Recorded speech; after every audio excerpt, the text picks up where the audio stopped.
16h. Annabelle Show. Bonjour à tous, ici Annabelle Show, vous êtes bien sur Radio J, bienvenue dans votre rendez-vous de l'après-midi, le Late Show de l'après-midi avec mon invité exceptionnel que vous allez découvrir dans quelques instants. Vous pouvez retrouver cette émission en podcast sur radioj.fr et l'intégralité de l'émission sur la nouvelle chaîne YouTube Radio J Mag. Abonnez-vous, Radio J Mag. N'oubliez pas non plus notre événement, le Radio J Comedy Club qui aura lieu le 12 novembre au Palais des Glaces avec tous les chroniqueurs humour de la chaîne. Et en parrain d'honneur, nous aurons Philippe Lelouch et Sandrine Saroche, un rendez-vous à ne pas manquer. Nous sommes lundi 28 octobre 2024, deuxième semaine des vacances de la Toussaint. Patience les parents, votre calvaire est bientôt fini. Je voudrais saluer les animateurs des centres de loisirs qui font un travail formidable pour que nous, les parents, soient tranquilles. Enfin, pour que nos enfants soient bien, quoi, plutôt. D'ailleurs, c'est les grands préparatifs. Dans quelques jours aura lieu cet événement effrayant qui fait flipper tout le monde. Non, pas Halloween, encore pire, les élections présidentielles américaines. Ce sera pas un bonbon ou un sort, mais tiens bon ou on sort. Moi, pour le coup, j'ai déjà fêté Halloween avec mes enfants. Je me suis porté volontaire pour accueillir les enfants du centre de loisirs venus chercher des bonbons chez nous. J'ai fait une déco de ouf sur notre palier. Et qu'est-ce que j'ai eu J'ai eu ma peinture qui s'est barrée du mur. Voilà. Donc, en activité extrascolaire cette semaine avec mes enfants, refaire la peinture de mon palier. Voilà une bonne activité. Ça m'apprendra à essayer de jouer à la super maman. Et ça tombe bien, dans cette émission, on va parler super parents, ou plutôt super papa. Imagination, rêve d'enfant, humour, stand-up et cinéma. La star du grand blond avec une chaussure noire, telle une Pierre Richard au féminin, on pourrait l'appeler la petite brune avec une plume en or, de beaux cheveux bruns soyeux dignes d'une pub Pantene ou de Pocahontas, un sourire éclatant façon Emma et Diamant pour les 3 survivants qui ont encore la référence, un regard vif et pétillant avec l'intelligence et la vanne au coin des yeux, une énergie à faire pâlir d'envie un stock de cocaïne, un CV aussi long et intense que le dernier film de Martin Scorsese. Cette fille-là a toute une grande. Et quand elle a un rêve, elle remue ciel et terre pour qu'il se réalise. Son parcours est une success story à lui tout seul, fait de belles rencontres, de chance, mais avant tout de talent et de détermination. Son humour et son esprit ont fait rire la France entière devant son petit écran et maintenant aussi devant le grand. Multitalent, c'est aussi bien avec une caméra qu'avec un micro et sur scène qu'elle est vraiment dans son élément. J'ai le plaisir d'accueillir l'humoriste, stand-upeuse, auteure, réalisatrice, chroniqueuse, animatrice, storyboardeuse, assistante réalisatrice, script, juriste, dealeuse de rire et de dopamine. Bref, vous allez voir qu'elle sait tout faire. J'ai nommé Léa Landau. Waouh, tout ça. C'est vous tout ça. Merci Annabelle, c'est incroyable. Je me dis mais de qui elle parle? C'est pas moi. C'est incroyable. Et moi je me dis tout ça dans une personne. Ouais, dans une petite personne. J'ai envie de vous mettre bien pour commencer cette émission. Ah là là. Sarà perché ti amo, è un'emozione che cresce piano piano, stringimi forte e stammi più vicino, se si sto bene, sarà perché ti amo. Ah là, c'est sûr qu'on peut pas me mettre mieux parce que c'est la musique quand j'ai un coup de mou où je la mets et alors je revis et je m'en lasse pas, c'est incroyable. Je lasse mes amis, mais moi je m'en lasse pas. En plus, vous maîtrisez l'italien. Ouais, juste sur cette chanson parce que je l'ai tellement écoutée que je suis fini par la connaître par cœur. Voilà de quoi se la raconter. Vous sortez les quelques premiers mots et vous faites semblant de parler italien. C'est vrai. Voilà, j'avais envie de vous mettre dans l'ambiance direct pour commencer. Ça fait du bien. Comment ça va Léa en cette saison qui est déjà riche, qui a déjà très bien commencé, il me semble. Ouais, c'est sûr. Saison automnale, mais moi j'adore, c'est une de mes saisons préférées parce que j'adore les couleurs de l'automne. Je trouve ça magnifique. Et puis riche parce que c'est la post-rentrée, c'est donc beaucoup de boulot. Une rentrée qui a été... Vous avez même fait la pré-rentrée. Moi j'ai pas fait de vacances. Voilà, c'est ça en fait. C'est ça. En fait, la saison dernière, c'est jamais terminé, si je comprends bien. Et c'est vrai que du coup, ça a été riche en émotions parce que le 7 août, précisément, a eu lieu la sortie de votre premier film, Super Papa. Ouais. Et oui, c'est pour ça que je faisais la transition, évidemment. Donc, vous avez réalisé votre rêve d'enfant en écrivant un film sur quelqu'un qui réalise des rêves d'enfant. Exactement. Ouais, c'est vrai. Oui, mon rêve d'enfant, c'était de faire du cinéma. Alors, quand j'avais 5-6 ans et que je disais ça à mes parents, je savais pas que je voulais devenir réalisatrice, mais ce qui était sûr, c'est que je voulais transmettre aux gens les mêmes émotions que moi je pouvais ressentir quand j'allais voir un film. Donc de l'émotion joyeuse, le rire, l'émotion triste, mais en tout cas ressortir d'une salle de cinéma avec une façon différente de voir la vie, de ressentir les choses. En ayant vécu quelque chose. Ouais, et je me suis dit un jour je ferais ça chez les autres, mais je pensais que c'était en étant comédienne qu'on faisait ça. Donc c'est pour ça que j'ai voulu être comédienne d'abord. Et puis j'ai vite compris qu'en fait le scénariste et le réalisateur avaient quand même un gros rôle à jouer. Et donc je me suis suis dit, c'est ça que je veux faire. Et si à 40 ans, j'ai pas fait mon premier film, c'est comme ces gays-là avec sa montre à 50, j'aurais raté ma vie. J'ai attendu mes 45, mais j'y suis arrivée, donc c'est chouette. L'important, c'est sur le long terme, Ouais. bien évidemment. Alors, et pensez-y pour le cadeau de Hanouka, parce que donc le film va sortir en DVD Ouais. le 5 décembre. Exactement. Hein, j'ai bien retenu. Ouais, pour tous les super papas du monde, et il y en a Et plein. d'ailleurs, et pour vous dire la vérité, ma fille voulait le voir au cinéma et on n'a pas pu parce qu'on n'était pas là, la rentrée, etc. Bref. Donc l'erreur sera réparée, on ira acheter le DVD. Mais j'espère bien. Votre fille a bon goût, en tout Et cas. donc quand je lui ai dit, tu sais, je reçois la personne qui a fait le film. Ouais. Oh là là, c'est trop bien. Donc voilà, vous avez le bonjour de ma fille. Sympa, comment elle s'appelle? Elle s'appelle Joya. Joya, je l'embrasse très fort, Joya. J'espère que le film te plaira autant que tu as du coup attendu pour le voir. Donc voilà, je suis honnête. En tout cas, vos premiers amours, Ouais. ça reste quand même aussi la scène. Ouais. Et sur laquelle donc vous avez toujours un pied, évidemment, Oui, c'est vrai. même si vous avez sillonné plein de disciplines, et on va y revenir, Ouais. à toutes ces expériences assez riches que vous avez vécues. Vous avez quand même toujours gardé, depuis très longtemps, un pied sur scène. Et donc, vous êtes l'organisatrice de la scène ouverte, de la scène SEINE ouverte, Ouais. au Concorde de l'Atlantique, tous les lundis, 20h, c'est ça? C'est ça, exactement. Donc un plateau avec plein d'humoristes, de talents que vous aimez. Et Vous Ouais. pouvez nous en dire un petit peu plus? Oui, c'est-à-dire que en fait, moi, je me suis mise au stand-up il y a des années, il y a plus de 10 ans, et en fait. À chaque fois que j'étais derrière le rideau, je me dis il faut être suicidaire pour faire ce métier, tellement on est pris de trac, de tout ça, parce que je pense encore que de faire rire, c'est une des choses les plus difficiles. Mais c'est tellement incroyable quand on est sur scène, et je n'arrive pas à l'expliquer aux gens qui n'ont jamais fait ça, mais c'est quelque chose d'incomparable. Ce qu'on ressent, le bonheur, l'échange avec les gens, l'amour qu'on reçoit, c'est fou, quoi. Et je me suis dit jamais je pourrais m'arrêter de faire ça. Et justement, Et- le premier rire, je vous interromps, Oui. parce que le premier rire, vous avez reçu, vous l'avez reçu sur scène ou encore ailleurs? Non, moi, le premier rire, je l'ai reçu par mes proches, parce que petite, j'étais ce qu'ils appelaient ça le bout en train, le clown. J'étais surnommée le clown. J'étais depuis très petite, j'adorais faire rire les autres. Et je pense que j'ai eu, justement, c'était mon exutoire. Je crois que j'ai eu besoin de ça très vite. Je vais pas.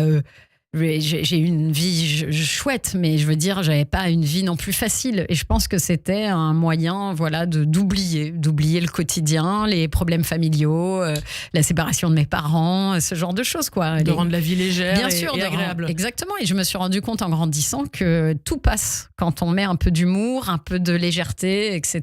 Ça passe mieux, en tout cas. Donc voilà. Il y a pas mal de valeurs d'humour juif à Ça, c'est l'intérieur de sûr. ça. Oui. D'ailleurs, quand j'ai commencé la scène, on me comparait. Alors, c'est magnifique comme comparaison, mais on comparait à l'humour de Woody Allen ou de Sarah Silverman, Oui, parce j'allais que vous le dire. Ah bah oui, évidemment. l'humour juif ashkénaze, alors que je suis juive tunisienne, mais il y avait On un sait truc. jamais, on Ouais. sait jamais. Donc voilà, j'avais plusieurs vannes. On me disait, mais ça, c'est de l'humour juif typique. Et je le faisais sans m'en rendre compte. Donc peut-être, il y a un truc dans les gènes.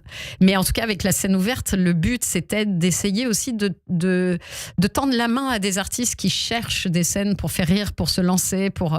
voilà, moi, je sais que j'avais cette énergie de vouloir aller chercher les choses. Mais je me dis, parfois, il y a des gens qui ont besoin d'un coup de pouce que moi, je n'ai pas eu. Et pour moi, la scène ouverte, ça sert à ça. C'est faire venir des artistes que j'apprécie.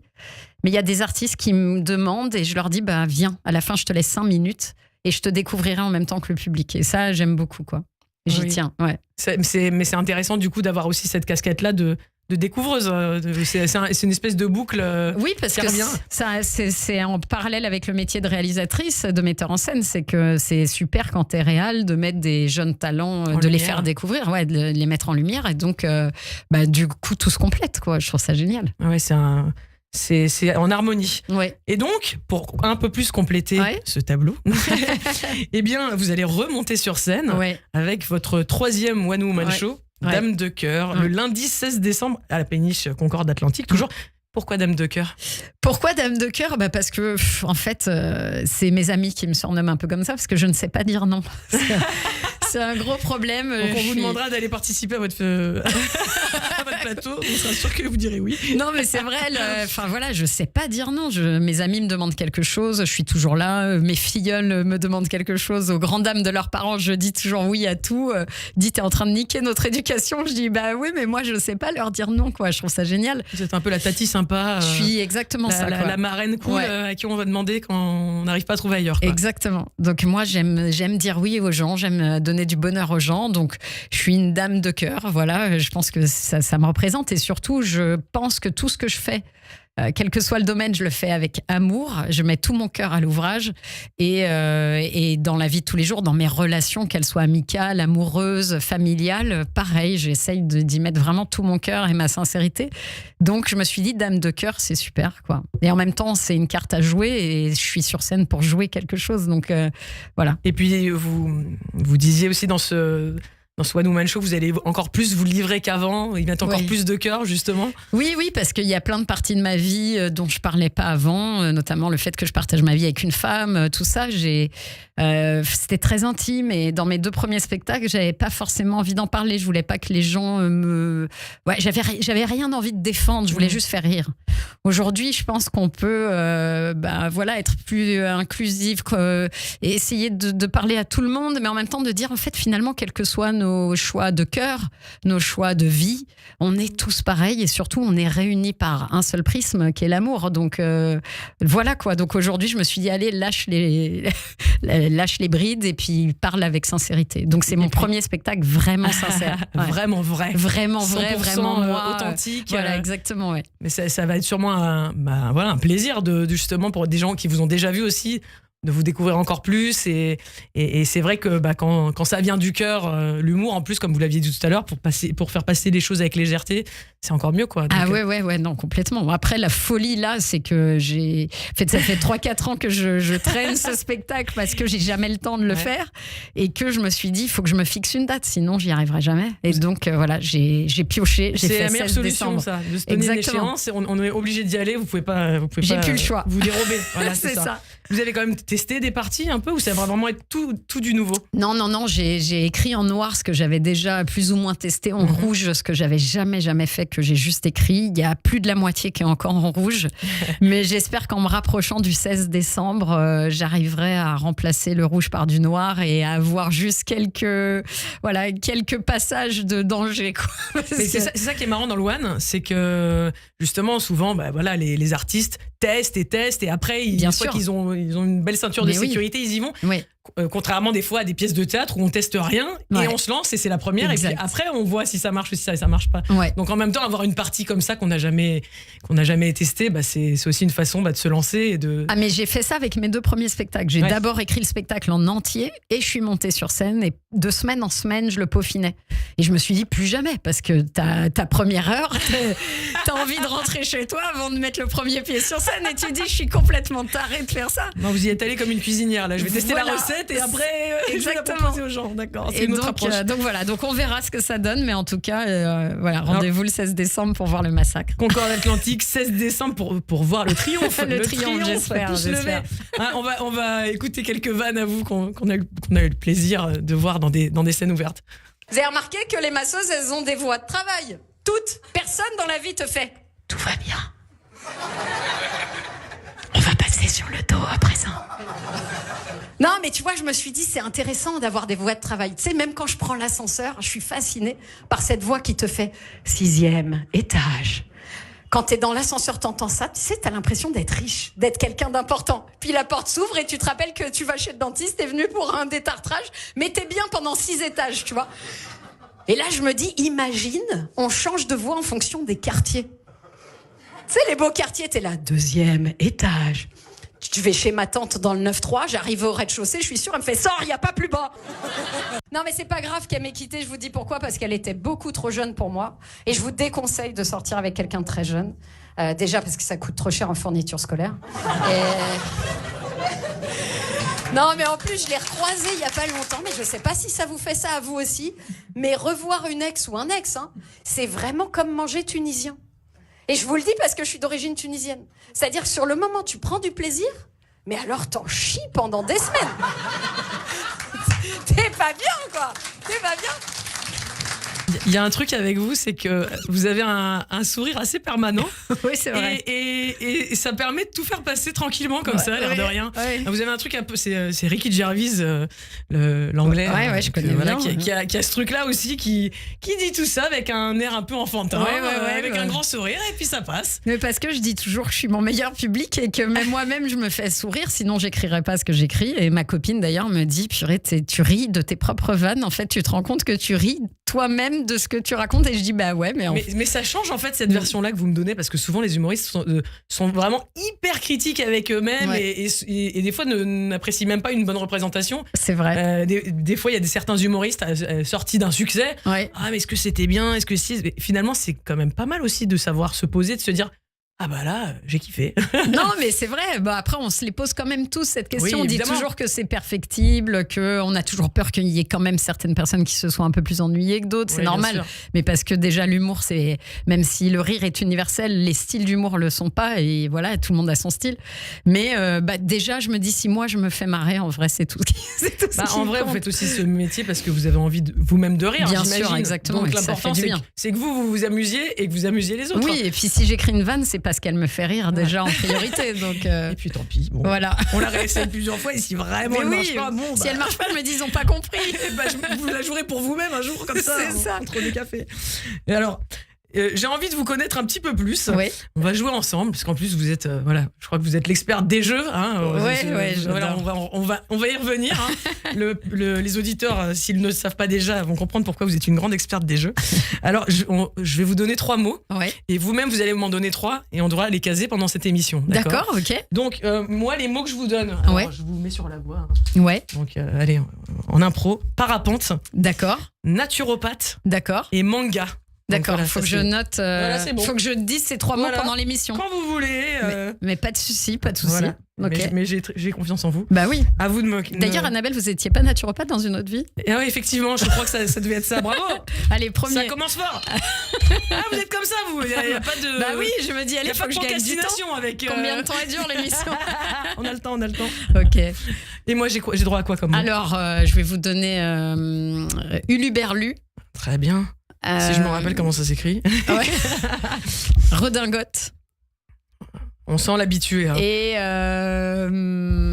Et Harissa. Mais oui. Bah oui. Rien de tel que de revenir aux origines. Enfin, les vôtres, hein, pas forcément les miennes. Bien. Eh bien, écoutez, on va caser ces petits mots gentiment dans cette émission, j'en suis sûre. Et comme tout invité que j'ai l'honneur de recevoir, j'ai envie de vous accueillir comme il se doit. Tapis rouge. Alors, vous pouvez intervenir pendant ce tapis rouge. Vous avez un petit buzzer jaune devant vous. D'accord. Si jamais mes sources sont fausses, d'accord. Pas de fake news, vous faites sonner le buzzer. Ok. C'est parti. 29 novembre 1978. Alors qu'à la radio, le hit qui bat tous les records, c'est assez symbolique. Hein, bah ouais. Quand on sait que vous êtes une fan de Grease aujourd'hui. Ah, c'est sûr. Dans la banlieue de Drancy 93, Drancy 93, hein, né le fruit d'un mélange franco-tunisiano-juif tunisien. Ouais. Un truc un peu comme ça. Italiano, une espèce de harissa made in Tunisie, quoi. Ouais. Voilà. Bien joué. Maman Lando, femme courageuse, joyeuse et maman solo, donne naissance à la petite Léa. Ouais. Vous avez un grand frère, je crois. J'ai un grand frère, Mickaël. Ouais. Mickaël, on l'embrasse. Ouais. Votre mère et cette chanson, donc, avec le film Grease, berce votre enfance. Votre père, lui, est artiste peintre, il habite plus loin. Vos parents se sont séparés avant votre naissance. Il vous transmet les gènes artistiques, mais c'est votre mère qui vous élève toute seule. Ouais. Et oui, elle travaille dur. Non, hop là. Comment ça, le travail dur ? C'est quoi le mot ? Non, il n'y a pas de mot. Vous reconnaissez ce son ? Ah, bien sûr. Elle travaille 9 to 5. Ah, bien joué. Dans la banlieue de Noisy-le-Sec, elle vous transmet le sens du travail, de l'organisation, des choses bien rangées à leur place, sinon ça va pas du tout. C'est vrai. Mais aussi sa joie de vivre et son rire communicatif. Ouais. Excusez-moi, on a eu la même mère, vous commencez à se passer. Ouais, bah dis donc. Alors, c'est une maman quand même assez moderne. Oui. Elle vous fait découvrir le cinéma d'art et d'essai en vous amenant voir de grands classiques comme Basic Instinct. C'est vrai, elle m'a mis en talons, elle m'a maquillée pour pouvoir y aller. Elle voulait voir le film et j'étais avec elle, donc pas le choix. J'étais pas majeure. C'est trop mignon. C'est mignon. Et oui, quelle maman ne ferait pas ça pour aller voir un film de moins de 12 ans ou moins de 16 ans. Voilà.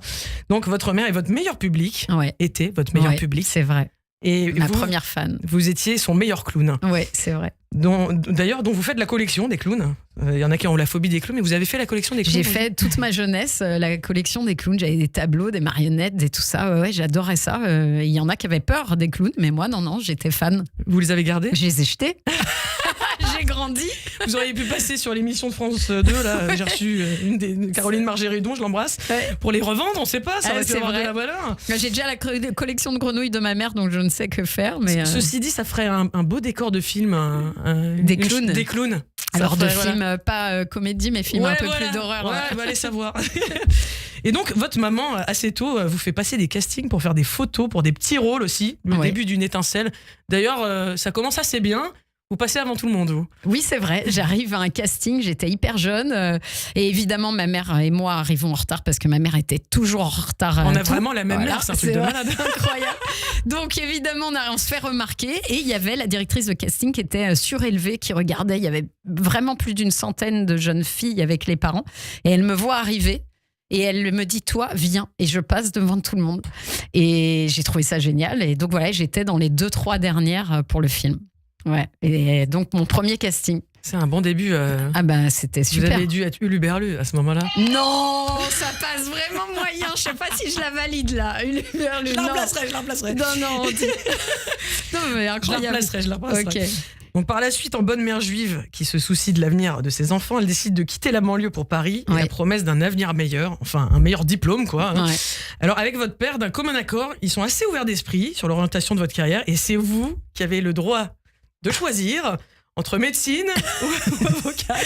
Bah c'est ça, c'est un peu le cliché de la famille juive. Donc il fallait faire soit médecine, soit du droit.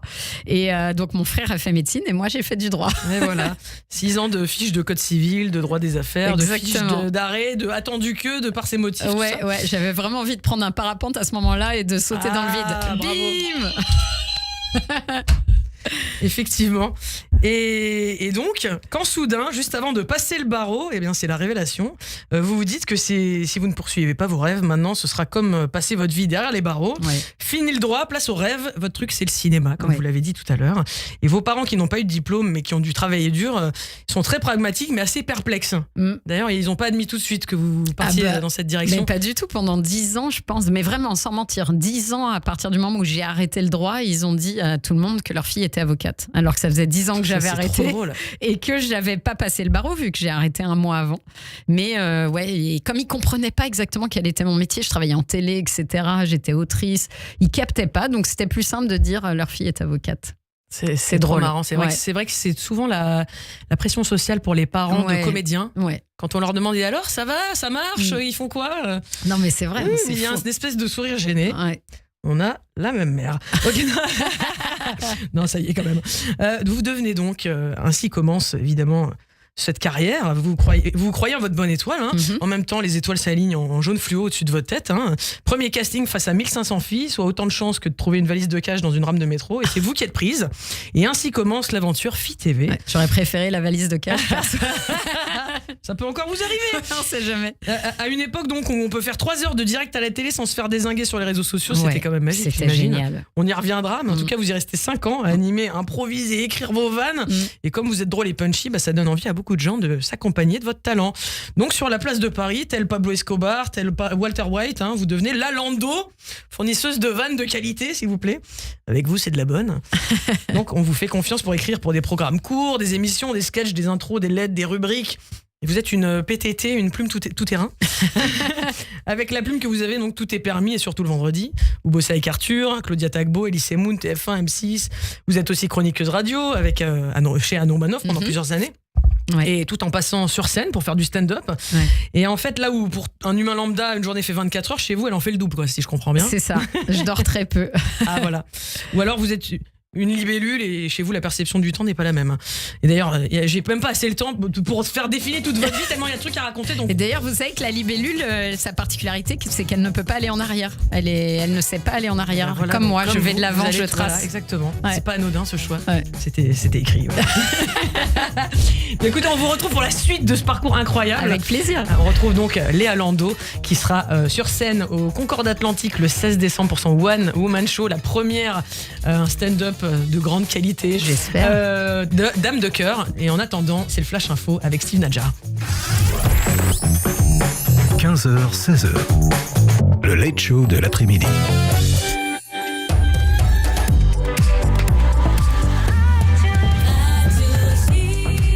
Bonjour à tous, bienvenue sur Radio J, il est 15h30, c'est l'heure du Flash Info avec Steve Nadjar.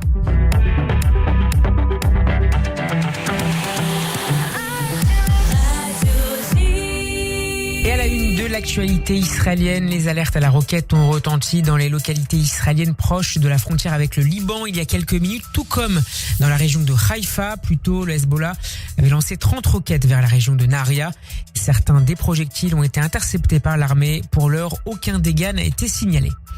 Le ministère israélien de la Défense annonce l'attribution d'un contrat d'environ 2 milliards de shekels, soit près de 500 millions d'euros à plusieurs sociétés israéliennes. Objectif, accélérer le développement du système laser anti-aérien Iron Beam. Ce système devrait permettre à l'armée d'intercepter plus efficacement les drones. Du côté du Liban, Tsahal a mené des frappes sur la ville de Tyr, dans le sud du pays, après des appels à évacuer.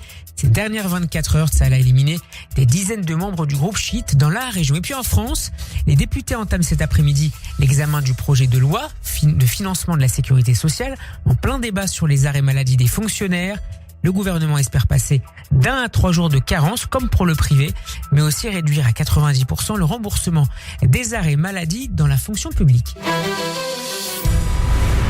Merci Steve, on vous retrouve à 16h pour le journal. Restez avec nous pour la suite du Annabelle Show avec mon invité Léa Lando. Radio J. Bonjour, c'est Philippe Lelouch. Le mardi 12 novembre 2024 à 20h au Palais des Glaces, venez rire avec Radio J qui lance son Comedy Club Radio J sur scène. Ce sera le mardi 12 novembre 2024 à 20h. Je vous embrasse, à très vite. Radio J Comedy Club au Palais des Glaces avec le concours du Magen David Adom, mda-france.org. MDA France, Association au service de la vie. Radio J. Vous écoutez Radio J à Paris sur 94.8 en DAB+, et sur notre appli Radio J. Radio J. Radio J. 15h, 16h. Le Late Show de l'après-midi. Annabelle Show. Bonjour à tous, bienvenue si vous nous rejoignez. Nous sommes dans le Annabelle Show avec mon invité, la multitalent, réalisatrice, auteur, stand-upeuse, humoriste, dame de cœur, Léa Lando. J'ai le plaisir de recevoir aujourd'hui. Et j'avoue, as-tu l'Uberlu face à autant de talent? Oh, wow, c'est génial, j'aime trop. Non, franchement, bravo. Il t'en reste combien? Il vous en reste combien placés là? Il m'en reste on peut s'en remettre. Hein, ouais, non, mais c'est ça. Je tutoie quand je suis battue toujours, mais non, combien il en reste? Il reste redingote. Redingote, ça va pas être facile celui-là. Ouais, on va essayer. Vous avez commencé par la fin jusqu'au début, comme dans un manga en fait. Ouais, bravo. Oh là là. Et voilà, j'ai fini. Ouais.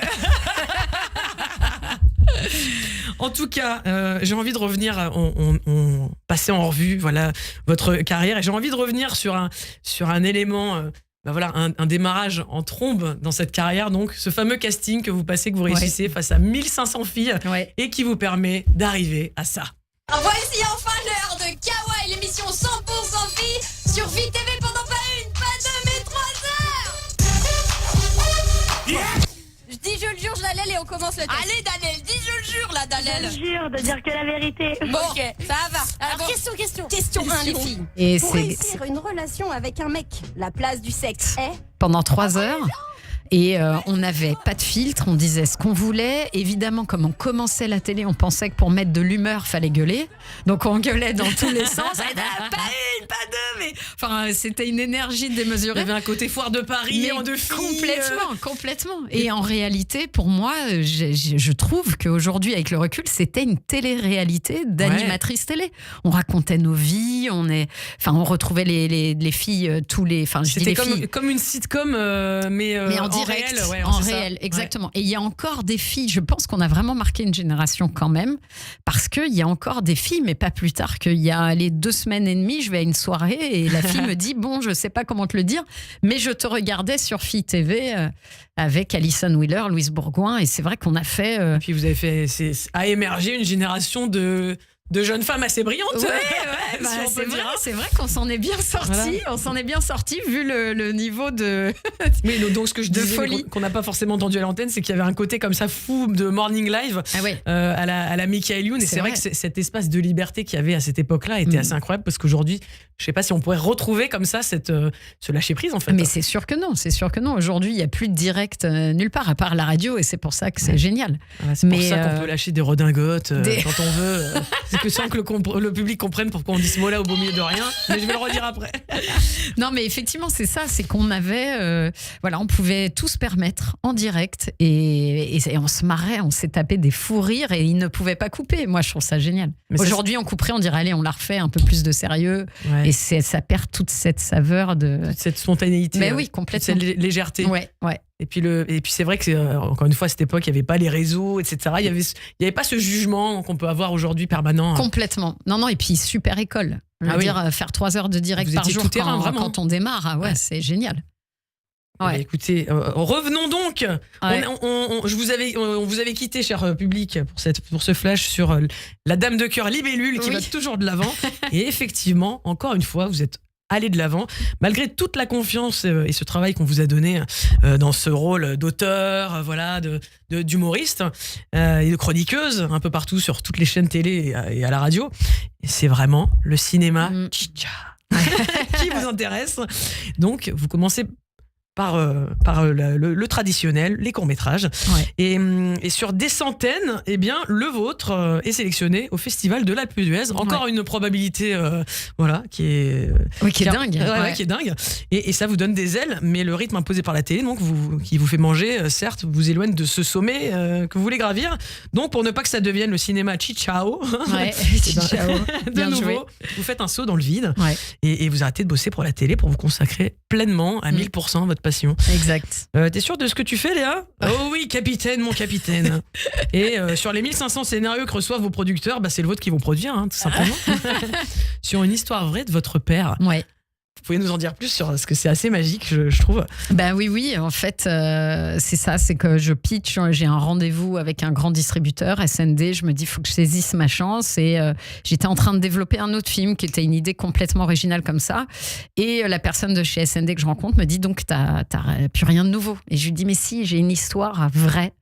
J'ai commencé à écrire dessus. C'est mon père qui a fait ça, mon petit frère, parce que mon père est parti vivre aux États-Unis, il s'est marié pour la 3e fois, il a eu un fils, mon petit frère Élie, et il lui offre Le Petit Prince de Saint-Exupéry qu'il voit sur un étalage comme ça aux États-Unis, en se disant mais c'est incroyable qu'il y ait ce livre français aux États-Unis. Donc il l'offre à mon frère en lui disant en France c'est vraiment un livre incontournable. Et mon frère ouvre et il a 6 ans et demi, 7 ans à l'époque, et en fait il y a que des pages blanches. Et mon père, qui est artiste peintre, comme vous l'avez dit, qui est tête en l'air, mais qui a beaucoup d'imagination puisque c'est un artiste, pour ne pas perdre la face, il lui dit « Ah non, mais t'inquiète, c'est un livre magique. Tous les soirs avant de te coucher, t'écris une petite question, puis le petit prince, il te répond pendant la nuit et c'est super. » Et donc, mon frère change un peu son fusil d'épaule et se dit « Ah tiens, ok. » Donc, il commence à écrire et mon père, quand il dort, va répondre à ses questions. Et donc, ça a duré quelques semaines. Et quand mon père m'a raconté ça, j'ai trouvé ça très poétique, très joli. C'est adorable comme histoire. Voilà, et je lui ai dit, un jour, j'en ferai un film. Et donc, je pitch cette histoire à SND, très intéressée, en disant que je l'ai écrit, mais de manière plus cinématographique, donc en remplaçant les questions par des rêves réalisables. Et j'avais déjà écrit le synopsis, entre 2 et 5 heures du matin, une nuit où j'arrivais pas à dormir. Et je l'ai envoyé dans l'après-midi, et 4 jours après, ils m'ont appelé pour me dire on veut le faire, on va te produire et te développer. C'est extraordinaire. Et voilà. Mais il y a quand même pas mal de signes dans votre parcours qui vous disent t'es bien là où t'es, quoi. Oui, c'est-à-dire que le parcours est long, fastidieux, parce que j'ai 45 ans aujourd'hui et que je veux faire ça depuis que j'ai 5 ans, donc 40 ans c'est quand même pas rien. Il y a eu beaucoup de bifurcations de tout ça, pour faire plaisir aux parents d'abord, puis pour gagner ma vie ensuite, pour intégrer le milieu artistique où je connaissais personne, donc je suis arrivée. Le cinéma en plus, c'est compliqué quand vous connaissez personne. Exactement. Vous arrivez avec vos jolies idées. Et puis moi je suis arrivée dans la télé par hasard, mais je me suis dit la télé, le ciné, doit y avoir une passerelle, et en fait 2 univers complètement différents. Donc j'ai mis du temps, c'est long, mais en même temps j'ai rien lâché parce que j'avais envie de réaliser ce rêve, quoi. Donc j'ai eu des bonnes rencontres. Et le travail, voilà, beaucoup de travail et des bonnes rencontres. Et puis une bonne idée qui m'a été donnée par mon père. C'est assez magique de voir comment finalement de ses parents qui voulaient pas forcément que vous fassiez ce métier, c'est de cette idée de cet imaginaire de votre papa qui lui-même est artiste. Ouais, c'est vrai. Ça a coulé comme ça, ça vous a été transmis complètement. Et puis du coup c'est un bel hommage et à votre papa et à votre frère bien sûr. Et à mon frère, ouais.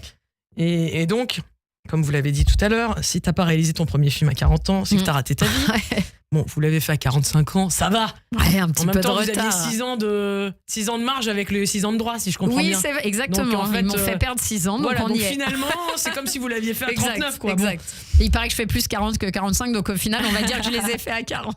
Effectivement. Et voilà, je suis d'accord avec ça. Mais c'est vrai que face à certains rendez-vous, il vaut mieux pas être trop pressé. Donc, c'est tout le voyage en entier qui compte. Hein. C'est vrai. Pas juste les étapes où on s'arrête. Et si la route est belle et qu'on est bien accompagné, c'est pas grave de faire un petit détour. C'est vrai. Prochaine étape donc, le 16 décembre au Concorde Atlantique pour votre nouveau One qui sera profond, sincère et inspiré, comme on l'a dit. Et donc vous êtes évidemment une dame de cœur, mais aussi une dame de fer. Fer comme la Statue de la Liberté, hein, libre de raconter, d'émouvoir et de faire. F-A-I-R-E cette fois-ci. Vous êtes une vraie artiste de ceux qui créent, qui osent et qui se livrent tout entier et qui foncent droit devant, sans reculer. Bon, ce sera quoi le prochain arrêt du coup à suivre ? Prochainement, j'ai beaucoup de projets. Déjà, j'écris 2 films là en même temps, un deuxième avec les mêmes producteurs et distributeurs, une comédie où cette fois-ci je parle de ma mère, et donc une comédie sur les relations mère-fille. Sujet que vous avez beaucoup exploité, travaillé, puisque vous avez réalisé 4 saisons de Mère-Fille. Oui, Mère-Fille, c'est vrai, sur Disney Channel, effectivement. J'ai écrit 4 saisons et j'en ai réalisé pas mal d'épisodes de la dernière. Et non, c'est vrai, les relations mère-fille, je pense que c'est un sujet, un puissant fond, c'est un sujet inépuisable et puis un sujet beaucoup d'amour aussi, donc ça me parle. Donc voilà, donc là, je continue à écrire pour eux. Donc, pour mon 2e film, j'ai signé un autre film qui sera celui, peut-être le 3e. J'ai le spectacle et puis j'essaye de développer. Enfin, j'ai tous mes plateaux de stand-up parce que j'ai la scène ouverte, mais j'en ai d'autres. Et puis aussi, je développe des documentaires. Voilà, j'ai 2 documentaires, un sur l'origine du stand-up et un autre sur 5 parcours de femmes dont on ignore totalement le nom, mais qui ont toutes contribué à quelque chose qu'on connaît tous aujourd'hui. C'est génial. Voilà. On dirait un grand livre et on va piocher dans tout ce que vous avez fait. Mais j'espère. Le but, c'est ça. En tout cas, ce qui est fou, c'est que justement, la famille, c'est un grand sujet pour vous. Ouais. Et donc, ça revient beaucoup dans votre inspiration pour écrire. Bien sûr, ça nourrit la famille. C'est les relations. Enfin, les parents nous apportent beaucoup de choses, nous transmettent beaucoup de choses. Les frères, les sœurs. Donc oui, moi, tant qu'il y a de la famille, de l'amour, je trouve qu'il y a des sujets qui peuvent qu'en découler, qui peuvent être et drôles et touchants et qui peuvent parler à tout le monde surtout. Effectivement, revenons justement sur votre famille et la petite Léa que vous étiez. Retour en enfance. Ça vous dit quelque chose, ça ?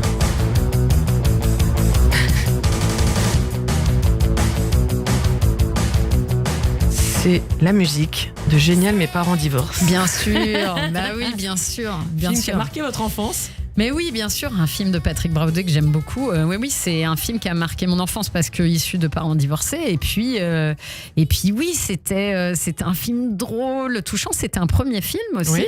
Donc, et d'ailleurs, c'est assez drôle parce que vous avez un parcours assez similaire avec celui de lui, Patrick, puisque lui aussi a fait un parcours de vétérinaire pendant plusieurs années. Elle est allée jusqu'au bout de son cursus. C'est vrai. Pour faire plaisir à ses parents. C'est vrai, ouais. Et finalement, il a tout lâché pour écrire, monter sur scène et faire du cinéma. Exactement. Et il l'a fait avec brio. Il a fait que des films cultes. 9 mois, Is No Good, Génial, mes parents divorcent. Et du coup, c'est marrant de voir comme ça, c'est un film qui a inspiré votre enfance.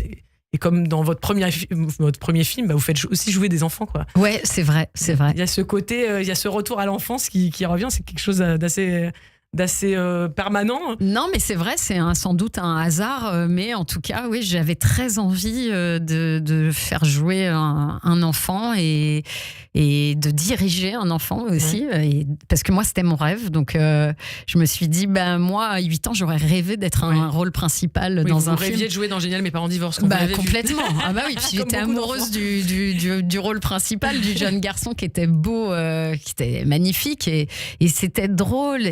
Oui, il y a un truc, cette innocence chez les enfants et cette drôlerie naturelle que je trouve facile et géniale. Et voilà, Génial, mes parents divorcent, ça reste un de mes films cultes de jeunesse. D'ailleurs, c'est pas toujours facile de faire jouer des enfants. Non, c'est vrai. C'est pour la justesse, pour la spontanéité. Mais j'en ai casté. Comment vous avez surmonté ce défi du coup ma directrice de casting que j'embrasse, Julie David, qui est géniale, elle a casté 80 enfants, je crois, à peu près. C'est énorme. Moi, j'en ai sélectionné une vingtaine.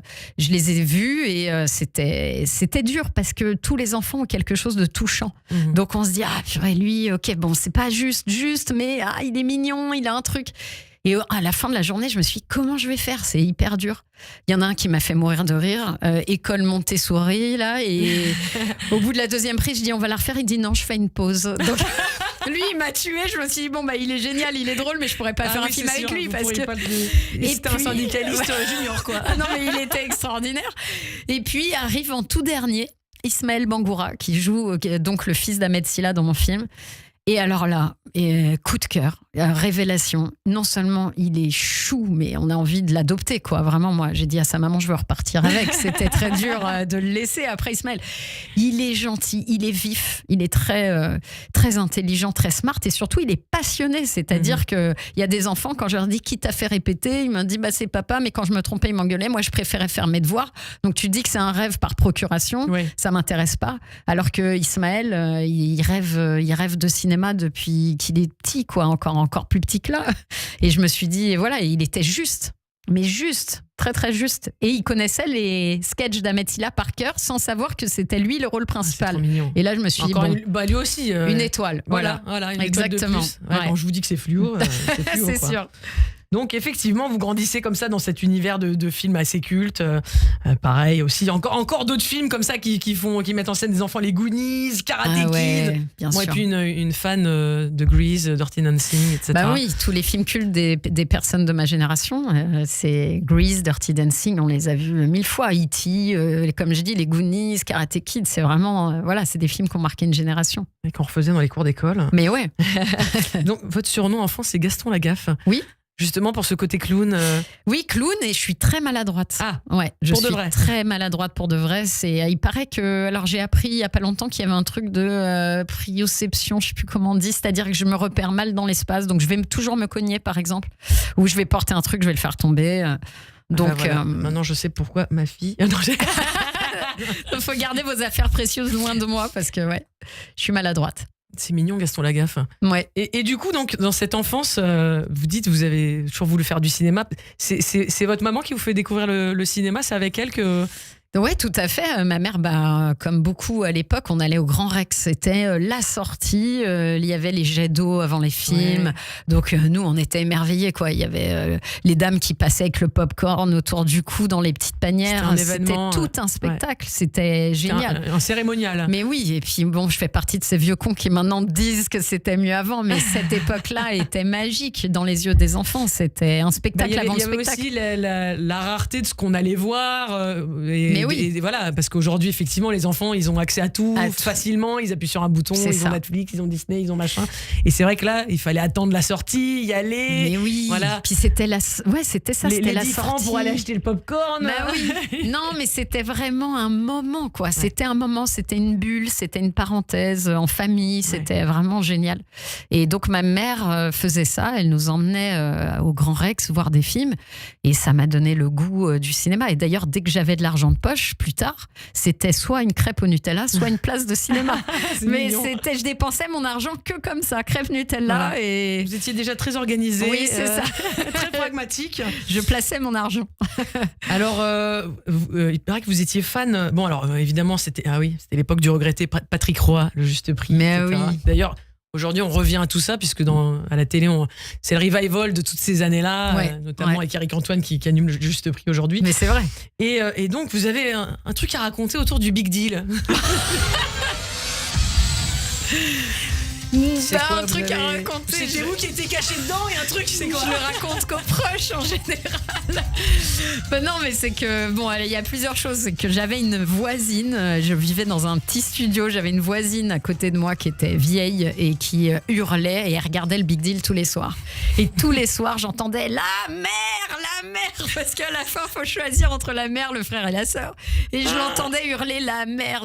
Et j'en pouvais plus. Et un jour, je me suis inscrite au Big Deal comme ça, parce que donc je regardais, à force qu'elle dise ça, je me dis mais qu'est-ce qu'elle a elle. Donc j'ai capté que c'était par rapport au Big Deal. Et donc je me suis mise à regarder et moi j'étais jeune, j'avais 18 ans et je me suis dit je viens de passer le permis, je veux une voiture et on pouvait gagner une voiture à l'époque. Et je m'inscris, je suis prise. Donc là encore un coup de bol. Comme candidate. Et j'avais bien réfléchi à la stratégie entre le premier rideau, deuxième rideau et tout. Et je me suis dit, en fait, c'est plus logique de prendre le deuxième rideau. Parce que soit je perds la voiture au premier, mais j'ai plus d'argent au deuxième, soit j'ai la voiture au deuxième. Donc, dans les deux cas, je serais plus heureuse au deuxième. Et en fait, il y a la personne qui s'occupe du casting me dit juste avant l'émission, il m'aime bien. Voilà, il m'aime bien, je sais pas, je le fais rire, etc. Il me dit, écoute, j'ai pas le droit de le dire, mais normalement, c'est tiré par huissier et c'est toi, la candidate, qui a la voiture. Et il me dit, je peux pas te dire si elle est derrière le premier ou le deuxième rideau, parce que c'est confidentiel, mais la seule chose que je peux te dire, c'est que si tu sens un courant d'air sur le plateau, c'est qu'on fait ouvrir les portes du garage pour faire rentrer la voiture. Et donc je marche sur des œufs, j'en casse pas beaucoup, donc je gagne une somme d'argent. Et ma logique d'avant me ferait aller jusqu'au deuxième rideau. Sauf que là, je réfléchis, j'ai peur de me planter. Et en fait, le temps que je réfléchisse, il faisait rentrer la voiture, mais pour le deuxième rideau. Parce que je me mettais trop de temps à réfléchir. Sauf que je sens le courant d'air. Et donc, j'écoute bêtement ce qu'il m'a dit. Oui. Et donc je prends le premier rideau. Et c'était un batteur à œufs électronique. Et là, j'avais envie de le pendre, le mec, quoi. Et je me dis, mais s'il m'avait pas aidé... si vous n'avez pas parlé... Et je gagnais la voiture. Exactement. Comme quoi, mais en même temps, il y a des étoiles perpendiculaires. Non, mais la leçon de ça, c'est que vous auriez dû écouter votre intuition. Exactement. Parce que de tout ce que vous me dites depuis le début de cet entretien, c'est vrai. Vous êtes très intuitive. Oui, tout à fait. Voilà. Et donc en fait, c'est ça voilà, quand vous sentez un truc, il faut que vous y alliez. Il faut que je m'écoute. C'est ça, voilà. Tout à fait. La leçon de cette histoire. Voilà le Big Deal. Le batteur à œufs. Voilà. Merci. On passe le bonjour à Vincent Lagaffe. Ouais, tout à fait. Et donc effectivement, vous grandissez comme ça avec quelques sketchs cultes aussi. Comment ça vient quand même donc le cinéma, c'est une première chose, et vous le découvrez avec votre maman. Mais comment ça vient cet amour de la scène pour le coup? Alors, parce que je fais aussi partie de cette génération qui regardait La Classe. Et il y avait tous les humoristes, tous les humoristes comme Palmade, La Roque, représentés par Fabrice, bien sûr, Élie Kakou aussi, Élie Kakou, Muriel Robin, tous ces gens-là, Romanoff aussi d'ailleurs. Oui, bien sûr. Et puis, moi, je tombe dingue de Muriel Robin. Son humour, de Palmade aussi. Alors, moins aujourd'hui, mais de Palmade aussi. On ne va pas lui enlever ce qu'il a fait. Je peux pas enlever le Scrabble, je peux pas enlever le Capitaine, tout ça, quoi. Et puis, Muriel Robin, l'addition. Et puis, je pleure de rire, mais pleure de rire. Pourtant, je suis jeune. Et en fait, je me dis, mais je veux faire ça. Je veux faire rire les gens de cette façon-là. Parce que j'étais, comme je vous disais, le bout en train, le clown. Mais c'était brillant. Ouais. Et puis, en plus, c'est vrai que l'humour à ce moment-là, les sketchs comme ils étaient écrits, ça ressemblait à des petits courts-métrages en vrai. Ouais. Ça faisait très cinématographique. On visualisait tous les persos, on visualisait tout seul. Elle dans le restaurant avec tous les abrutis autour d'elle. Et c'était ça la force. Lui aussi, on le visualisait en tenue dans redingote de militaire. Bien vu. Elle était mieux celle-là. Ouais. Hein, et donc c'est ça qui vous a donné l'envie. Et à quel moment vous-même vous avez expérimenté du coup cette première scène? En fait, j'ai commencé donc le théâtre. J'ai demandé à mes parents de faire du théâtre très tôt. J'en ai fait à l'école primaire déjà, et puis après je commençais à en faire. Et c'est vraiment dès mon bac où j'étais libre, majeure, et donc je me suis dit, je me suis inscrite moi-même à des cours de théâtre et je les faisais en dehors de mes cours de droit. Donc de 18h à 22h, je faisais un cours de théâtre 3 fois par semaine. Et puis voilà. Et en fait, c'est un homme. Un jour, je passais un casting pour un programme court. Il est venu me voir à la fin. Il s'appelle Gérard Sibel. C'était le truffier de Juste pour rire à l'époque. Qui a découvert Foresti. Très connu de tous les humoristes. Bien sûr, qui a découvert Foresti, entre autres, plein d'autres. Et qui m'a dit t'as déjà fait de la scène? Et je lui ai dit oui, dans des cours, mais je n'en ai jamais fait vraiment. Et il m'a dit tu devrais faire du one woman. Et je sais pas. Je me suis dit ouais, non, quand même. J'avais pas le courage, en fait. C'était juste ça. Et puis pendant 2 ans et demi, il m'a pas lâché. Et jusqu'au jour où j'ai écrit et je suis montée sur scène. Et depuis, j'ai pas lâché la scène ou la scène ne m'a pas lâché. Je ne sais pas. Il a eu raison de pousser, ouais, complètement. Vous l'inviterez le 16 décembre. Oui, c'est vrai, ça serait l'occasion de le revoir parce que ça fait longtemps que je l'ai pas vu et ça reste un homme que j'aime vraiment beaucoup. C'est un chouette mec, j'aime beaucoup Gérard. Dans votre carrière, du coup, comme ça, c'est vrai que vous avez des rencontres comme ça de gens qui vous montrent, qui croient en vous, en fait. Oui, c'est vrai. Et tant mieux, parce que dans ces métiers-là, malheureusement, il y a beaucoup de moments où on doute. Ouais. On doute, on est nombreux, on se dit pourquoi moi plus qu'un autre. On connaît en tout cas, moi, je ne connaissais personne et je me suis dit, ça va être dur. Mais je sais pas, il y avait un petit truc en moi qui me disait, je pourrais pas faire autre chose, en fait. Je sais que je suis née pour faire ça. Donc, j'ai eu cette chance d'avoir effectivement quelques personnes qui ont vu en moi quelque chose. Vous ont montré la flèche avec les étoiles. Et qui m'ont dit, voilà, c'est par là que ça se passe. Vas-y, et je t'aide un petit peu, quoi. Et du coup, vos parents qui, eux, avaient du mal avec ce choix, à quel moment vous avez senti que c'était validé? Eh bien, tout simplement, la première fois qu'ils sont venus me voir sur scène. Ouais. Et là, j'ai senti, ils ont compris, quoi. Ils ont trouvé ça dingue. La première fois que ma mère m'a vue à la télé aussi, parce que mon père vivait aux États-Unis, donc il voyait pas tout ça. Et à partir de là, comme je vous ai dit, c'est devenu ma première fan. Et puis, c'était réglé, quoi. Il y avait plus de droits qui existent. Ça, c'est extraordinaire, d'avoir sa mère comme première supporter. C'était incroyable. On a vraiment la même mère. Mais elle était dingue parce qu'elle venait tous les je jouais tous les mercredis à 20h mon spectacle. Elle venait tous les mercredis et je lui disais, maman, t'es pas obligée de venir tout le temps. Et elle me dit, mais si, je fais ce que je veux, j'ai pas assez vu. Et en fait, ce qui était dingue, c'est que je lui avais dit, ok, mais tu te fais discrète. Et je jouais évidemment dans un tout petit théâtre où les places ne sont pas attitrées. Et elle voulait la même place tout le temps. Donc elle venait très en avance. Et en fait, derrière le rideau, je regardais et elle plaçait les gens. Elle disait, non, mais vous mettez-vous là. Non, vous êtes grand, donc pas devant moi. Donc vous mettez là. Et elle plaçait les gens. Et ce qui était très drôle, c'est qu'elle disait mes vannes avant moi parce qu'elle les connaissait par cœur. C'est trop drôle. Et j'ai un petit côté concert de Patrick Bruel. Ouais. Et le côté premier degré aussi. Je disais des vannes sur ma mère, mais je les exagérais. C'était pour faire rire. Comme je dis, mon troisième est sincère. Les 2 premiers, c'était vraiment juste faire rire. Et elle prenait tout au premier degré. Elle dit, j'ai jamais dit ça, j'ai jamais fait ça. Pourquoi tu dis ça? Je dis, maman, c'est de l'humour. C'est toujours le problème d'avoir des proches dans la salle quand vous écrivez de l'humour, c'est qu'ils s'imaginent que tout ce que vous dites est vrai. Exactement. Effectivement. Après, si elle avait un rire communicatif, ça devait être utile pour ambiancer la salle, j'imagine. Elle avait ce genre de rire où si elle rit, on l'accompagne tous. Quoi. Voilà. Donc c'est vrai que ça a dû bien vous accompagner pour débuter. C'est vrai. Alors, justement, vous me parlez de votre maman et de votre papa qui vous ont transmis comme ça des choses chacun à leur manière. J'ai envie d'en savoir plus sur ça. Quiz. Portrait craché. On va, avant d'avoir une petite pause pour le journal, j'ai quand même envie d'en savoir plus sur ce que vous ont transmis vos parents. Physiquement, vous ressemblez à votre papa ou votre maman? Je suis un vrai mélange des deux parce que ma mère était blonde aux yeux verts et mon père brun aux yeux marrons, donc j'ai le côté brun yeux marrons, peau mate de mon père, mais les traits, les mains et la façon d'être, c'est ma mère. Quoi. Les traits de caractère, c'est plutôt votre maman. Le rire et tout, ma mère.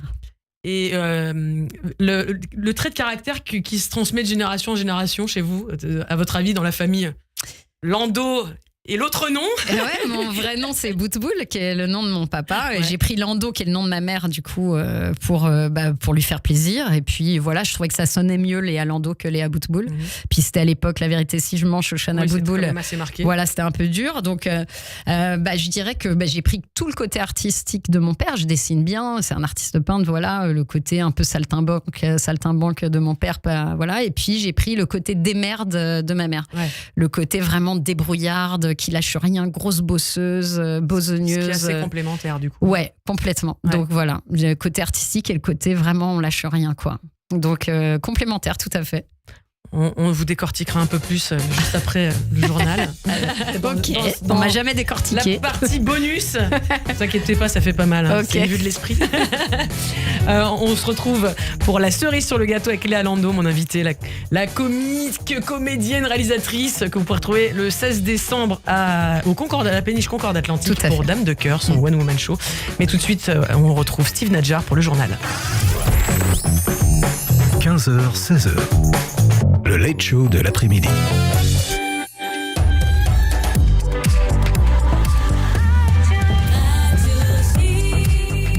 Bonjour à tous, bienvenue sur Radio J, il est 16h, c'est l'heure du journal avec Steve Nadjar.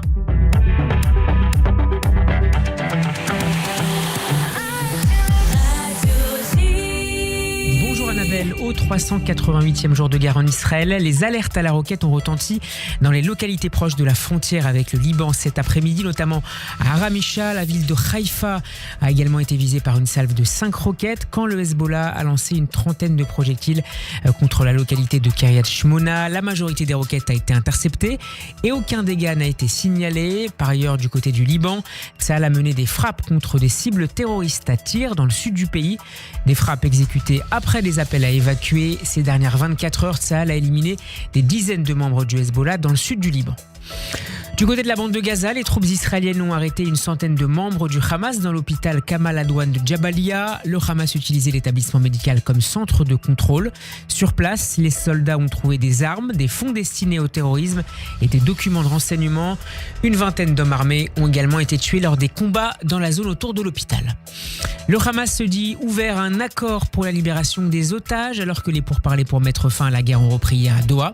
Un accord peut être conclu à condition que Benyamin Netanyahou reste fidèle à ce qui a déjà été convenu, a affirmé Oussam Badran, membre du bureau politique du groupe terroriste. Pour autant, les discussions stagnent déjà. Écoutez l'analyse de Pascal Sunshine.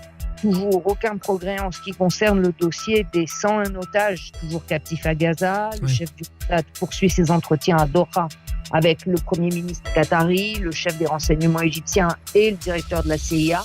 Différentes pistes sont à l'étude pour une reprise des négociations et notamment cette proposition du président égyptien Al-Sisi d'une trêve de 48 heures en échange de la libération de 4 otages suivi de 10 jours de négociations intensives en vue d'un accord global.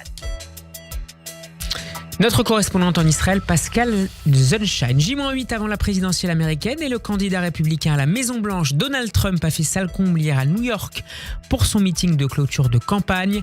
L'ex-président des États-Unis a rempli la mythique salle du Madison Square Garden. Donald Trump qui s'est présenté devant 20 000 personnes en sauveur des États-Unis, je cite, détruit par la vice-présidente et candidate démocrate Kamala Harris avant de dénoncer une invasion des migrants aux États-Unis. Il a alors promis la plus grande opération d'expulsion de l'histoire du pays. Étaient notamment présents à ses côtés Elon Musk, Robert Francis Kennedy Jr. ou encore l'ancien animateur ultra-conservateur de Fox News, Tucker Carlson.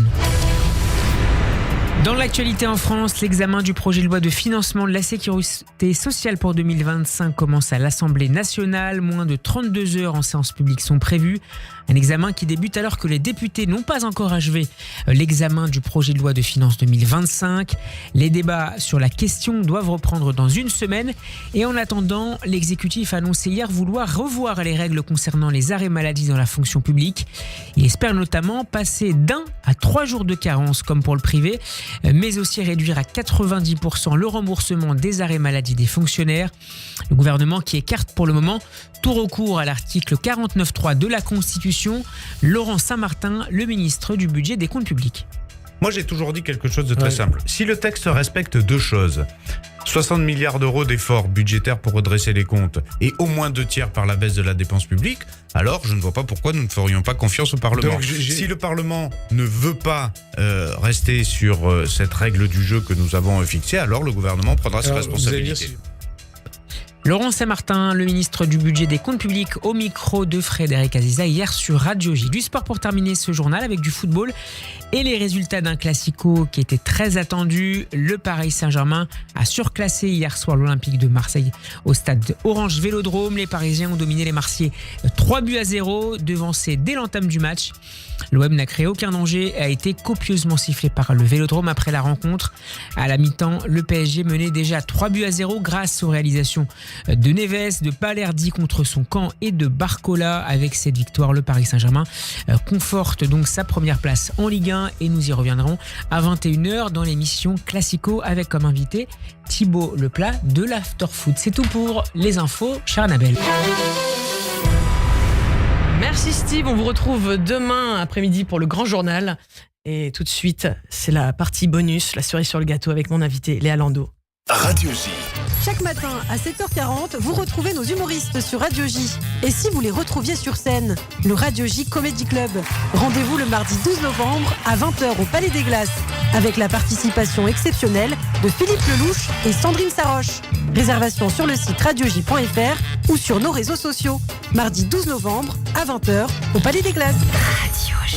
Radio J Comedy Club au Palais des Glaces avec le concours du Magen David Adom, mda-france.org. MDA France, Association au service de la vie. Radio J. Vous écoutez Radio J à Paris sur 94.8 en DAB+, et sur notre appli Radio J. Radio J. Radio J. Radio J. 15h, 16h. Annabelle Show. Bienvenue, si vous nous rejoignez, nous sommes dans la dernière partie de cette émission avec mon invité Léa Landau, que vous pouvez retrouver dans son One Woman Show Dame de Cœur le 16 décembre à la Péniche Concorde Atlantique, mais également sur tous les plateaux qu'elle anime. Oui, c'est vrai. La scène ouverte les lundis 20h, sauf le 16 décembre. Hein, exact, voilà, le 16 décembre sera troqué contre mon show. Voilà, exactement. En tout cas, vous pouvez aller la découvrir, que ce soit en long format ou en petit format. Voilà. Oui. Si vous allez un lundi soir à 20h à la Péniche Concorde Atlantique. J'y suis, voilà. Sauf ce soir, exceptionnellement. Voilà. Et par ailleurs, n'hésitez pas à acheter le DVD qui va sortir le 5 décembre de Super Papa, super idée de cadeau pour Hanouka, pour Noël, qui que ce soit qui nous écoute, vraiment, ouais.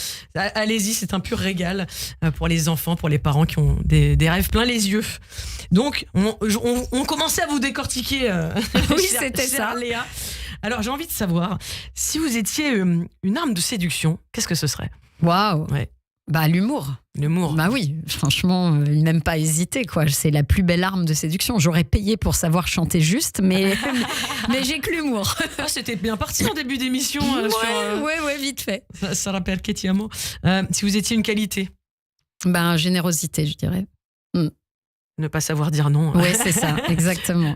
Ou un défaut, si vous étiez un défaut ? Si j'étais un défaut, je suis impatiente. Ouais. Vraiment très, très impatiente. Je veux que tout aille vite. Je déteste faire la queue. Je déteste les embouteillages. J'ai besoin de doubler tout le monde.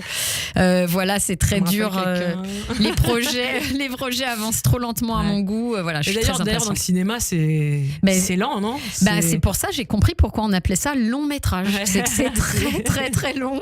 Et il faut s'armer de patience, ce qui n'est pas mon fort. Mais voilà, j'apprends. Effectivement. Si vous étiez une émotion. Une émotion, je dirais la joie de vivre, quoi. Vraiment, je pense que c'est ce qui me caractérise le mieux. Je suis constante. Je suis toujours de bonne humeur. Voilà pourquoi sûrement vous avez travaillé avec beaucoup de gens, parce que les gens, quand on travaille avec des gens, on a envie qu'ils soient d'humeur égale. Oui, c'est vrai. Et ça peut aider dans une équipe d'avoir quelqu'un comme ça, en fonction des aléas et des troubles qu'on peut avoir dans un projet, qui tiennent toujours le cap. Oui, je suis toujours le sourire. Vous êtes un peu un capitaine aujourd'hui dans ce. Oui, j'ai mis un pull rayé.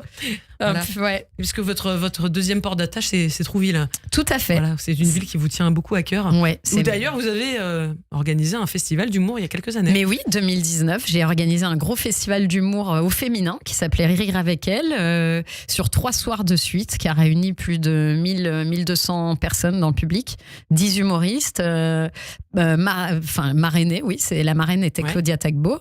Avec qui vous avez énormément travaillé, qui est une amie. Bien sûr, qui est une amie de cœur aussi. vraiment une sœur de cœur. Et donc voilà, gros festival à Trouville, et puis Covid, donc on n'a pas pu faire la seconde édition, changement de maire, donc après voilà. Ça c'est toujours les c'est trucs dommage. Ouais, parce que c'est un vrai succès. J'étais très contente de ce festival que j'avais porté à bout de bras, et puis voilà, mais j'aime autant Trouville quand même, mais voilà, c'est ma ville de cœur un petit peu. J'y allais avec ma mère petite, et puis j'allais m'évader là-bas dès que j'avais un petit peu de jour, et donc j'ai acheté une toute petite maison de pêcheurs. Là-bas, c'est que des petites maisons de pêcheurs où les étages sont les uns sur les autres avec des petites pièces, et j'ai eu l'opportunité d'acheter un petit truc en 2015, heureusement, parce qu'aujourd'hui c'est beaucoup plus cher. Oui, après le Covid d'ailleurs, je pense qu'il n'y a plus de place. Exactement. Et donc je pars me réfugier là-bas très souvent pour écrire et pour souffler. Ouais, c'est un bel endroit pour justement avoir de l'inspiration, j'imagine. Ouais. Si vous étiez un souvenir. Un souvenir, waouh. Ce serait forcément. Ça c'est difficile. Ce serait forcément un souvenir avec ma mère, en tout cas. Ouais. C'est un fou rire avec ma mère, je pense. On voit dans vos yeux des étoiles quand vous parlez d'elle. Bien sûr. Si vous étiez un film, comment il s'appellerait ce film? Ah, si moi j'étais un film, waouh, ça c'est dur. Le bout en train. Je sais pas si beaucoup de monde irait le voir. Ce serait une bonne comédie. Ce serait une bonne grosse comédie. 80, 90. C'est ça. Je sais pas s'il y a un synonyme plus moderne pour dire bout en train, mais ce serait le bout en train. Le clown, mais ça fait plus flipper, ça fait plus film d'horreur. Ouais, non, c'est ça. Le bout en train, j'aime bien en même temps. La guignole, quoi, mais ça évoque encore autre chose. Dans une autre vie, vous auriez ressemblé à qui ou à quoi? Ah, waouh. Waouh. Alors ça, c'est dur. Mais j'aurais aimé être, je pense, une femme qui a fait quelque chose d'incroyable dans sa vie. Comme Simone Veil. Comme les choses que vous allez développer, vous allez exactement, parler de ces femmes qui ont fait des choses incroyables. Ouais, complètement. Alors après, moi, j'ai pris parti de parler que de femmes dont on ignore le nom. Mais oui, sinon... une femme qui a changé les choses pour toujours. Voilà, j'aurais aimé faire ça. J'espère le faire dans quelques esprits à travers le cinéma ou dans mes rencontres souvent. J'ai des gens parfois que j'ai croisés qu'une seule fois, je les recroise des années plus tard. Et ils me disent, ouais, tu sais que j'ai changé toute ma vie quand je t'ai rencontré. Je lui dis, bah bon, mais pourquoi? Parce que t'as dit un truc et ça fait un petit truc en moi. C'est fou. Et je me dis, ça c'est parce le que plus vous beau. devez représenter un modèle pour des gens. Oui, que vous de êtes tout téméraire plaquer. Complètement. Et voilà, et intuitive. Et que souvent les gens se mettent des barrières eux-mêmes, quoi. Donc, voilà, j'aimerais se dire que c'est possible pour quelqu'un, peut-être que ça donne l'envie d'y aller, d'essayer. Ouais, en tout cas, voilà. Si je peux apporter quelque chose de très positif dans la vie des gens, ce serait merveilleux. Effectivement, écoutez les conseils de. Allez voir ces films, allez la voir. Le bout en train. Allez la voir et ça changera votre vie, c'est sûr. Je crois que vous aimez bien Kate Winslet. J'adore. Voilà, justement, vous venez de parler de femmes qui changent la vie. Et je vous conseille le film Lee Miller. Oui, je sais, j'ai pas eu le temps encore d'aller le voir. Absolument que vous y alliez parce que vraiment c'était un excellent film. J'ai très envie de le voir. Qui montre un destin de femme incroyable et qui a apporté sa vision très importante sur le monde. C'est cadeau. Non mais oui, je veux y aller de toute façon. C'est dans ma to-do list. Alors, ce qui vous fait fuir chez les autres? Alors, il y a plusieurs choses. Vous qui avez travaillé avec énormément de gens sur plein de projets, parce que ça aussi, tout le monde n'est pas forcément amené à travailler comme ça avec plein de gens différents tout au long d'une carrière. C'est vrai. Et c'est votre cas, donc il faut apprendre à vivre avec. Et qu'est-ce qui vous fait fuir chez les autres? Alors, le manque d'ouverture d'esprit, ça c'est un truc qui me bloque énormément. J'aime les gens ouverts, j'aime les gens qui sont pas braqués sur leur position et qui aiment s'enrichir aussi de la vision des autres, d'échanger pour justement apprendre aussi, pas seulement avoir ses idées toutes faites, toutes conçues. Donc ça, l'échange, c'est important. Donc s'il y en a pas, pour moi, c'est très compliqué. Et je déteste les gens radins. Oui, je crois que vous avez fait un sketch même un peu. Les gens radins et les gens sales, c'est vrai que j'ai un peu de mal avec ça, voilà. Si votre qualité, c'est la générosité, effectivement, radin, oui, c'est bon. Effectivement. Et par contre, ce qui vous fait fondre chez les autres cette fois-ci? Alors moi, si quelqu'un chante bien à côté de moi, je peux tomber amoureuse. Voilà, même si la personne est moche. Je veux dire moche, vraiment très très laide, parce que tout le monde a son charme. La voix, c'est comme la petite sirène, la voix, ça vous suffit? Ah ouais, moi ça me, je sais pas, ça me fait quelque chose dans le corps, ça me crée des bouffées de chaleur. Donc voilà, faut pas que ma copine écoute parce qu'elle chante pas très très juste. Mais elle a tout le reste, donc c'est parfait. Je vais pas chanter. Écoutez, maintenant, Ouais. Ce qu'on vient de passer en revue comme ça, j'ai envie de faire un petit truc avec vous. Ok. Vous venez de passer comme ça en revue, voilà, ce parcours, cette enfance et cette famille. Je vous donne ce miroir. Waouh. Et je voudrais savoir, qu'est-ce que vous vous dites? Bon, il est un peu pourri, mon miroir. Hein, il est sale, il est sale, il est dégueulasse. Il a traîné dans mon sac, mais c'est pas grave. Non. Et je voudrais savoir, qu'est-ce que vous vous dites quand vous regardez justement à 45 ans, après avoir fait ce premier film avec ces choses qui arrivent pour vous? Qu'est-ce que vous avez envie de dire à la petite Léa? T'as pris un petit coup de vieux, ma vieille. Il y a des rides qu'il n'y avait pas encore il y a 2 ans. Je suis passée à ma première couleur l'année dernière parce que j'ai des cheveux blancs qui sont arrivés d'un coup. Mais sinon, au-delà de l'aspect physique, non, je dirais franchement, t'es parti de très loin et tu peux être fier de toi, quoi. Voilà, tu peux être fier de toi, d'avoir rien lâché et d'avoir accompli tout ce que t'as accompli, tant sur le plan personnel, familial, professionnel. Et donc, voilà, non, je sais que mes amis me disent souvent parce que je suis toujours à vouloir plus, à vouloir faire, à vouloir avancer. Et ils me disent, mais tu te rends pas compte de tout ce que t'as parcouru, tout ce que t'as fait déjà, etc. Et ouais, justement, vous disiez, j'avais à 40 ans, j'avais pas encore fait de premier film, mais il y en a plein qui attendent encore bien plus que ça, en fait. Oui, mais c'est pour ça. Et là, ils me disent, en fait, à chaque étape, tu te réjouis pas. Donc j'ai signé mon film et je dis oui mais attends il est pas fait. Donc c'est marrant parce qu'on en a parlé tout à l'heure du fait de savoir se poser et se dire c'est quelque chose que vous faites pas trop. J'y arrive pas. J'ai toujours peur. Vous remettez tout le temps en question. Oui et puis je me dis à chaque fois je peux mieux donc rien n'est acquis. Oui rien n'est acquis. Voilà le film c'est super je le signe c'est top mais je me dis maintenant il faut l'écrire. Après l'écrire il faut faire le bon casting. Après il faut trouver les financements. Après il faut le préparer, il faut le tourner, faut bien le monter. Est-ce qu'il va sortir? Est-ce qu'il va bien sortir? Est-ce qu'il va plaire? Et en fait, je me fixe un objectif de nombre d'entrées, mais en fait, je suis déjà sur le prochain. Je me dis, maintenant, je veux faire mieux. Et donc, je m'arrête jamais. Donc, en fait, c'est vrai, je me réjouis pas assez. Je suis jamais assez contente de moi. Mais en même temps, c'est ce qui me fait avancer. J'avais croisé Bernard Campan une fois, complètement par hasard, dans le métro. Ouais. Il sortait du théâtre et moi je sortais du mien et comme j'adore Bernard Campan je me suis dit il faut vraiment que tu ailles lui parler et donc c'est ce que j'ai fait et justement il m'a dit et je l'oublierai pas, il faut apprendre à se réjouir de ce qu'on a parce qu'en fait il y a tellement d'artistes, il y a tellement de choses et qu'à un moment il faut savoir se poser et se dire c'est bien mais c'est vrai donc voilà je vous donne ça mais c'est vrai parce que ça me fait penser à cette histoire et non et il a raison et je m'en rends compte et en même temps ce qui est admirable dans ce que vous dites c'est que vous avez toujours envie de plus et de découvrir et de faire découvrir et ça c'est cette curiosité, cette soif c'est admirable. Ouais. Donc, mais c'est vrai que c'est important de se poser, de se dire voilà, moi j'étais persuadée que quand j'irais au cinéma que je paierais ma place que j'ai fait quand mon film est sorti et que je serais dans une salle de cinéma, je me dirais purée waouh, c'est mon film. Ouais. Et en fait, j'étais là en train de me dire mais attends, il n'y a pas assez de monde. Voilà. Est-ce qu'il ne faut pas travailler là-dessus justement? Bien sûr, mais je travaille sur beaucoup de choses. Il y a du boulot. Justement, j'aimerais terminer cette émission. Je vais vous demander de compléter les phrases que je vais vous donner. Ah ok. Si justement vous aviez cette petite conversation avec la Léa que vous étiez, ou alors avec tous vos filleuls qui sont des gens en devenir, peut-être des artistes que j'embrasse. En tout cas, je les aime tous. Alors j'aimerais savoir ce que vous diriez. La clé du succès, c'est le travail. La clé du bonheur, c'est l'amour.